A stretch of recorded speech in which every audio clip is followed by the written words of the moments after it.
बिगड़ैल पति। मम्मी, उस कोने में भी झाड़ू मारो, वहाँ झाले लगे हैं। तू डस्टिंग ठीक से कर, पूरे घर में धूल मिट्टी जमा है। हाँ हाँ बिल्कुल कर रही हूँ। ये सास बहू की जोड़ी बाकी सबसे बहुत अलग है, जो घर के काम आधे आधे बांटकर खुशी से सब करती हैं। इसी तरह सुबह से शाम होती है और आर्यन नशे में झूमता और खुशी से चहकता घर आता है, जिस पर सास बहू हैरानी से उसकी तरफ देखने लगती है। चेहरे की खुशी और लड़खड़ाते कदम साफ बता रहे हैं कि ऑफिस नहीं, पार्टी से वापस आ रहे हो। मेरे प्यारी पत्नी, सब कुछ कितने अच्छे से समझ जाती है। चलो अब जल्दी जल्दी मेरे लिए खाना लगा दो, बहुत भूख लगी है। अरे जिनके साथ पी कर आया है वही खाना भी खा लेता, उसके लिए मेरे घर आने की क्या जरूरत थी? मम्मी, अभी कुछ भी बोलना बेकार है, सुबह बात करते हैं। बहू के बोलने पर सास चुप हो जाती है और आर्यन खाना खाकर सो जाता है।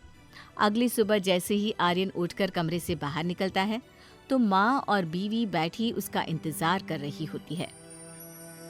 राजा जी की नींद खुल गई, कुछ चाहिए आपको? चाय, नाश्ता या फिर दारू? तुम तो ऐसे बात कर रही हो जैसे मैं रोज ड्रिंक करता हूँ। ना ना, बस हफ्ते में 7 दिन ही तो पीता है मेरा राजकुमार। मम्मी, अब आप भी इसके साथ मिलकर अपने ही बेटे को सुनाओगी? और मैंने ऐसा क्या गुनाह कर दिया? सब लोग पीते हैं, मैं कोई अलग तो नहीं हूँ। लोग कुएं में कूदेंगे तो तुम भी कूदोगे क्या?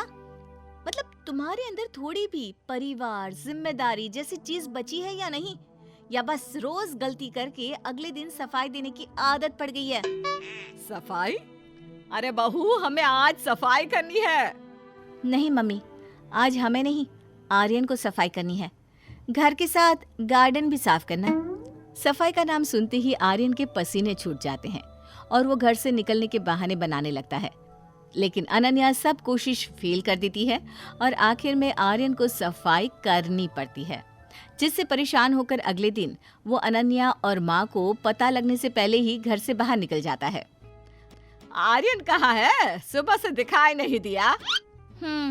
सुबह मेरे उठने से पहले ही चले गए। सास अपने बेटे को फोन करती है पर वो फोन नहीं उठाता।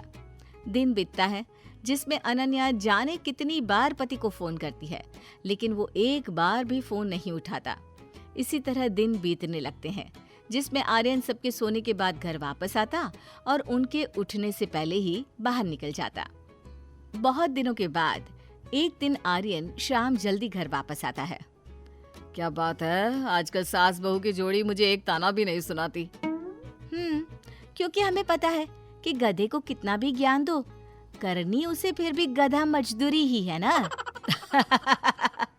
अब गधा बोलो या मजदूर, सच यही है कि मेरी लाइफ आप दोनों से बहुत अच्छी है और आप दोनों को लाइफ और एंजॉयमेंट के बारे में कुछ भी नहीं पता। ये कहकर आर्यन तैयार होकर एक बार फिर पार्टी के लिए चला जाता है। इस सब से परेशान होकर अब अनन्या भी उसे रोकना, टोकना या कुछ भी बोलना बंद कर देती है, जिसे अपनी जीत समझ आर्यन अब घर में दिखने लगता है। एक दोपहर आर्यन घर में बैठा टीवी देख रहा होता है, तभी अनन्या वहां आती है। सुनो, मैं शॉपिंग करने जा रही हूँ, जब तक वापस ना आऊँ घर में मम्मी के साथ ही रहना। अरे वो 2 साल की छोटी बच्ची है क्या, जिन्हें साथ की जरूरत है? मुझे बहस नहीं करनी, प्लीज मेरे वापस आने तक घर में ही रहना और मम्मी को किसी चीज की जरूरत हो तो मदद कर देना। ये कहकर अनन्या मार्केट चली जाती है और सास रसोई में त्योहारों की तैयारी के लिए मठरी, नमक पारे बना रही होती है, जिसके कुछ देर बाद आर्यन के दोस्तों का फोन आता है और वो माँ को आवाज लगाकर उनके साथ पार्टी करने चला जाता है। इस निकम्मे का जल्दी कुछ करना पड़ेगा। अब सास गैस पर तेल से भरी कढ़ाई रखती है कि पड़ोस से उनकी दोस्त घर आती है, जिस पर सास रसोई से निकल घर के गेट पर आती है।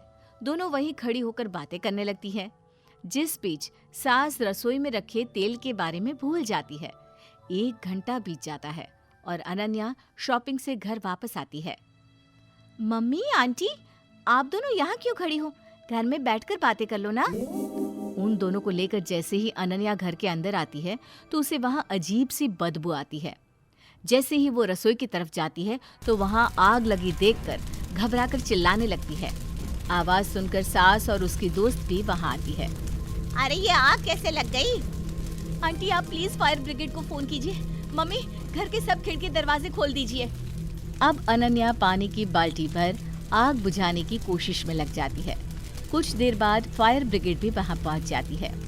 घंटों तक इतनी भागम भाग और आखिरकार आग बुझने के बाद सब शांत होकर एक जगह बैठते हैं। चलो कम से कम टाइम पर पता चल गया, नहीं तो घर में कितना नुकसान हो जाता। मम्मी आप रसोई में कुछ काम कर रही थी क्या? नहीं तो। वैसे आर्यन कहाँ है? मुझे नहीं पता बेटा। सास के जवाब पर अब अनन्या पति का इंतजार करने लगती है, जो एक बार फिर ड्रिंक करके रात को घर वापस आता है, जिसे देख पहले से गुस्से में लाल अनन्या इस बार उसे छोड़ने की जगह ठंडे पानी से भरी बाल्टी लाकर पति पर डाल देती है। होश आ गया या एक बाल्टी और लेकर आओ? कहाँ गए थे? अरे यार, आखिर तुम्हारी दिक्कत क्या है? खुद तो अपनी लाइफ बोरिंग बनाई हुई है और मुझे भी एंजॉय नहीं करने देती। तुम्हारा वही हाल है कि घर में आग लग गई और बाबूलाल पड़ोसी की शादी में मस्त है। जब मैंने बोला था कि मम्मी को अकेले छोड़कर कहीं मत जाना, फिर बाहर क्यों गए? मेरे वापस आने तक इंतजार नहीं कर सकते थे? पति पत्नी के बीच लड़ाई शुरू हो जाती है। बहुत देर तक गुस्से में चिल्लाने के बाद पति के हाल देख आखिर में अनन्या बहस छोड़ सोने चली जाती है। अगली सुबह परिवार एक जगह इकट्ठा होकर बैठता है। अरे अनन्या, ये रसोई को क्या हुआ? सब इतना जल कैसे गया? मम्मी कल तुम्हारे सामने, बल्कि तुम्हारी वजह से ही आग लगी और अब ऐसे पूछ रही हो जैसे कुछ जानती नहीं हो। जब खुद अपनी रिस्पॉन्सिबिलिटी निभाना नहीं जानते तो उनसे इस तरह बात करने का तुम्हारा कोई हक नहीं। मम्मी को अल्जाइमर है, मतलब भूलने की बीमारी, इसलिए मैंने तुम्हें घर में उनके साथ रहने के लिए कहा था, पर तुम तो ये एक काम भी ठीक से नहीं कर पाए। क्या? और तुमने मुझे बताया भी नहीं? कैसे बताती? तुम्हें परिवार के लिए फुर्सत मिलती भी है जो कोई ढंग से दो बात भी कर पाए? बीवी की बात सुन आर्यन को अपनी हरकत और बात पर पछतावा होने लगता है, जिसके बाद से वो अपनी लापरवाही छोड़कर परिवार के साथ प्यार से रहने लगता है।